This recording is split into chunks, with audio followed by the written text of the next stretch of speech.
मुझे एक चीज़ बहुत अच्छी लगती है, वो ये चीज़ है कि लोग अपना ख्याल रखना शुरू हो गए, चाहे वो मर्द हैं ख़वातीन हैं। उनकी कोशिश ये होती है कि उनकी स्किन जो है वो बहुत हेल्दी लगे। पहले होता था ना कि अच्छा बस अच्छी लगे तो एक शॉर्ट टर्म ट्रीटमेंट्स पे हम चले जाते थे कि जी गोरे करने वाली क्रीमें लगानी शुरू कर दी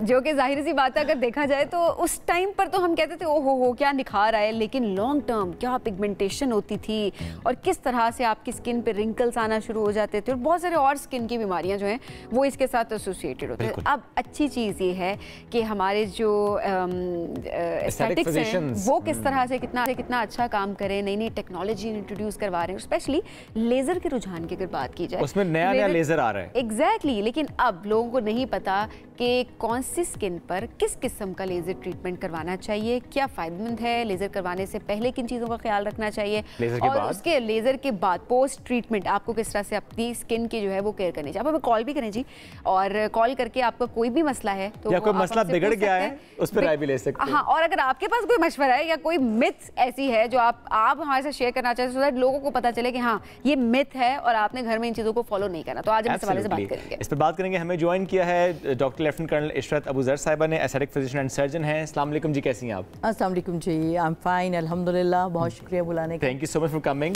तकरीबन 10-12 साल हो गए आपको इस फील्ड में और ये बड़ी अच्छी बात है कि जब हम देख रहे हैं कि नए नए लेज़र्स आ रहे हैं और इसकी एप्लीकेशन होती चली जा रही है, तो अपना एक्सपीरियंस शेयर करें कि बाय द टाइम रुझान में कितना इजाफा हुआ है, तेज़ी से टेक्नोलॉजी में आपने चेंज इनोवेशन आते हुए देखी है। इसमें ऐसा है शुएब और सबीन के हमारी स्किन जो है वो एशियन स्किन, और एशियन में भी वो स्किन वो नहीं जो कोरियन एंड चाइनीज़ एशियन है। हमारी स्किन है इंडियन, पाकिस्तानी, सऊदी अरब, ये वाली स्किन जो है ये is not easy to treat. It's not easy to treat. इसीलिए आपने देखा होगा कि और जितने भी लेज़र हैं वो सारे आपके वाइट या कॉकेशियन स्किन के लिए बनाए जाते हैं, सफ़ेद स्किन के लिए बने होते हैं, यूरोप में ज़्यादा बनते हैं या चाइना में बन रहे हैं, लेकिन उनकी स्किन गोरी है, ठीक है। उन्होंने हमारी स्किन पे एक्सपीरियंस नहीं किया, ठीक है। और हमारी स्किन, हमारा वेदर, हमारी डाइट, हमारे ओवरऑल स्ट्रेसेस उनसे बहुत मुख्तलिफ हैं। तो हमारी स्किन चूँकि मुख्तलिफ है तो इसके लिए फिर लेज़र मुख्तलिफ आ गए हैं? नो, लेज़र वही है। लेज़र वही है। अच्छा, ये नहीं कि एप्लीकेशन पे भी कोई टेक्निक होगी? एग्जैक्टली। अब ये है कि लेज़र आपको लगता है कि 1-2 सालों में तो आपको लग रहा है हर कोई लेज़र अपनी क्लिनिक पे लेज़र एंड एस्थेटिक फिजिशियन बन गया।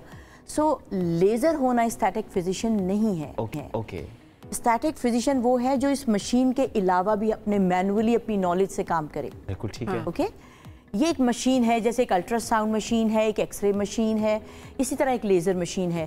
So not in every case हम ये यूज़ करेंगे। और अगर हमें करनी है, स्पेशली क्योंकि हम पाकिस्तान की स्किन से डील कर रहे हैं, लड़के लड़कियों की, तो हमें पता होना चाहिए कि हमारी स्किन में है तो वो बहुत अच्छी चीज़ के मेलिनोसाइट जो काले सेल्स होते हैं। बाहर की दुनिया में लोग सन बात लेते हैं कि यार हमें वो काले सेल पैदा हो जाए, यहाँ पे देखें हम और इधर हम सन में डरते हैं कि जी ओहो हम काले ना हो जाएं। डेफिनेटली बिकॉज वो एक पूरी दुनिया में एक मार्केटिंग में वाइट और whitening cream and white colour और मेकअप से वाइट करना दिखा दिया गया है, तो वो जहनों में बैठ गया है शायद वाइट कलर ही खूबसूरत है। बट मेरे ख़्याल से कि जो अल्लाह ताला का निज़ाम है जिसमें हम जब पढ़ते हैं स्किन का, तो उसमें भी 6 टाइप ऑफ स्किन है मेडिकली जब हम पढ़ते हैं। सही। और जब मैं कुरान में पढ़ रही थी तो हदीस के हिसाब से भी मैं जब देखा तो उसमें 6 किस्म की मिट्टी से इंसान को बनाया गया है। अच्छा। और वो इतना रिलेटेड है कि मिट्टी के कलर हैं, कुछ वाइट मिट्टी है, कुछ ग्रीनिश सी है, कुछ लाल मिट्टी है, कुछ ब्लैकिश सी है।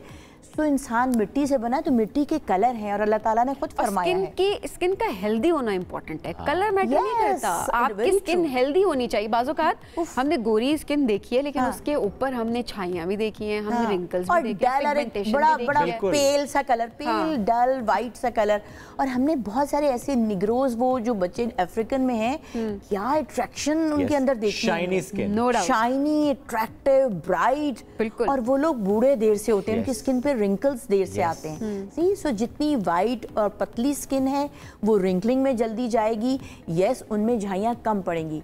लेकिन जो थोड़ी वेटिश और डार्क स्किन है उनके अंदर बहुत अच्छी उनकी थिक कोलेजन होता है, उनके अंदर झुर्रियाँ बहुत कम आती हैं, लेकिन उसमें ये कि हीट अगर आ जाए तो ज़रा जल्दी पिगमेंटेशन होने का चांसेस होते हैं। अच्छा, अब जो लेज़र्स हैं, जितने भी लेज़र्स हैं, आप कोई भी नाम ले लें, पाकिस्तान में या बाहर जितने भी लेज़र्स हैं, सब के अंदर से हीट जनरेट होती है। ओके। आप किसी भी चले जाएं, किसी भी अपने ट्रीटमेंट के लिए कि मैंने लेज़र कराना है, हाँ। पिगमेंटेशन के लिए, लेज़र हेयर रिमूवल के लिए, हाई फू, ये उन सब को जब वो टच करते हैं तो हीट होती है। ओके। तो मुझे बताएं कि हम थोड़ी देर के लिए धूप में जाते हैं, हम कहते हैं हो गया, चूल्हे के पास गए, स्किन में तो आपका पिगमेंटेशन आ गई, थोड़ी सी हीट लगी, बर्न हुआ पिगमेंट, सो लेज़र भी हीट निकाल रहा है ना।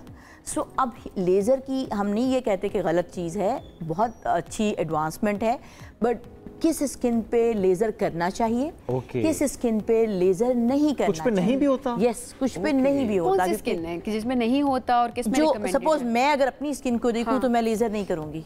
क्यों? बिकॉज मेरी स्किन पे लेज़र की हीट से डार्क होना शुरू हो जाएगी। अच्छा। मेरे पास केसेस आए जिनकी स्किन का कलर मेरे जैसा वीटिश है, थोड़ा डार्क है, तो वो कहीं से करवा के आए लेज़र्स के, हमें पिगमेंटेशन थी, हमने लेज़र कराया। अगर आपके डार्क स्किन टोन है तो आपको लेज़र की तरफ नहीं जाना चाहिए?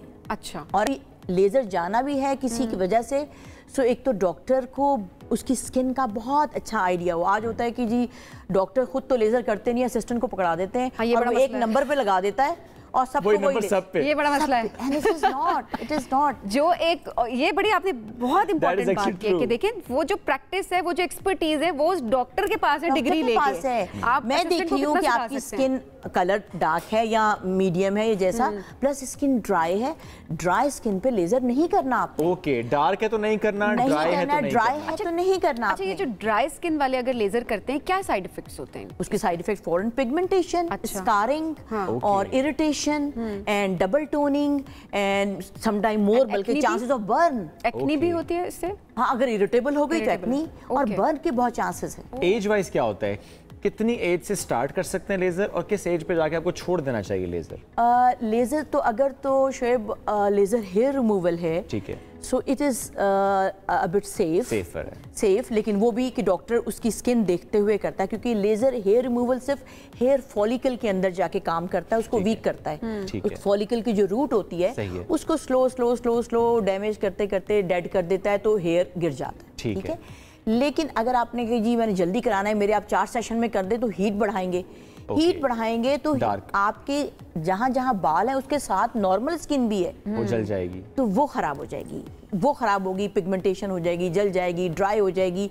सो इसलिए आपके जो एज है उसमें ये कि लेज़र हेयर रिमूवल हम कहते हैं, बहुत छोटी छोटी बच्चियाँ या लड़के आते हैं क्या वो टीन एज में कि जी बॉडी बिल्डिंग ये वो, तो उनके लिए लेज़र हेयर रिमूवल आप स्टार्ट करें, बिल्कुल कोई नहीं, लेकिन एक एक्सपर्ट के हाथ में कि जो आपकी स्किन को समझता है, ठीक है, और आपको पहले बताया कि लेज़र के लिए आ रहे हो तो ये मत इस्तेमाल करना, और लेज़र करके जा रहे हो तो यहाँ ये चीज़ें इस्तेमाल क्या है, कौन से प्रोडक्ट्स हैं जो फिर इस्तेमाल नहीं करते? केयर क्या होती है, प्री भी और पोस्ट भी? प्री भी और पोस्ट भी। इसमें ये होता है कि जो प्री और पोस्ट केयर में आपकी एक तो स्किन जो है वो ड्राई नहीं होनी चाहिए, लेकिन समबडी यूजुअली ऐसे होता है कि कॉम्बिनेशन स्किन है, कहीं से यहाँ से टी जोन ज़्यादा ऑयली है, बाकी ड्राई हो रहा है, तो ड्राई स्किन ना हो। अगर ड्राई स्किन है तो बहुत मॉइस्चराइज करें, आपने लेज़र पे जाना है, खूब मॉइस्चराइज करें। इसके अलावा अगर आपकी जो लोग बाजार से जाके एकदम प्रोडक्ट खरीद लेते हैं, तो वो प्रोडक्ट में ग्लाइकोलिक एसिड होता है, रेटिनॉइड होते हैं, जैलिक एसिड्स होता है, छोटे छोटे एसिड्स होते हैं जो वैसे माइल्ड होते हैं, साबुन में डाल दिया उसमें, बट वो लेज़र से पहले आपकी स्किन के अंदर से एक लेयर उतारना शुरू कर देते हैं। सो जितने भी ऐसी प्रोडक्ट है, चाहे क्रीम, लोशन या फेस वॉश, जिसमें ये छोटे lactic acid, glycolic acid, retinoid, वो नहीं यूज़ करना है। स्किन को पहले बहुत मॉइस्चराइज करके रखना है। अगर हो सके तो थोड़ा सा जो कोजिक एसिड है, नाइसिनामाइड है, जो स्किन को ब्राइट करता है, विटामिन सी है, वो पहले से लगाना शुरू करें, ताकि उसकी हीट से मेलिनोसाइट या काले सेल ज्यादा उभर के बाहर ना। पोस्ट पे भी आएंगे, पोस्ट की जो बात है, कॉलर हमारे साथ मुदस्सिर है जी, रावलपिंडी से बात करते हैं जी। अस्सलाम वालेकुम मुदस्सिर, क्या पूछना चाहेंगे या कहना चाहेंगे?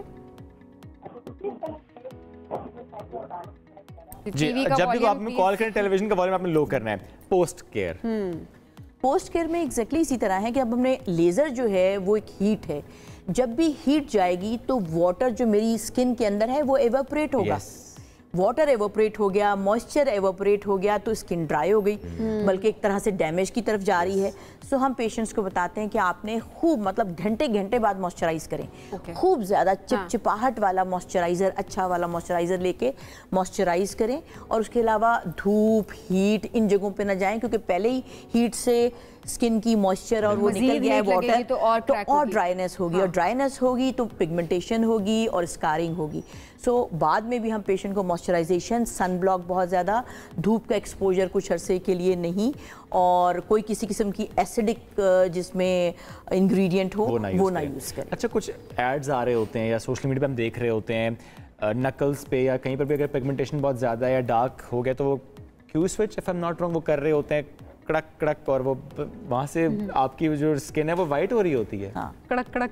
हाँ, ये वाकई नहीं, कड़क कड़क तो सारी लेजर की आवाज़ें कुछ कड़क कड़क ही होती है, ऐसे टक टक टक टक, ठीक है। सो उसमें ये है कि यस, आई मस्ट से कि एनडीआर क्यू स्विच लेजर की लॉन्ग पल्स होती है, it is safer as compare to other lasers, right, ठीक है।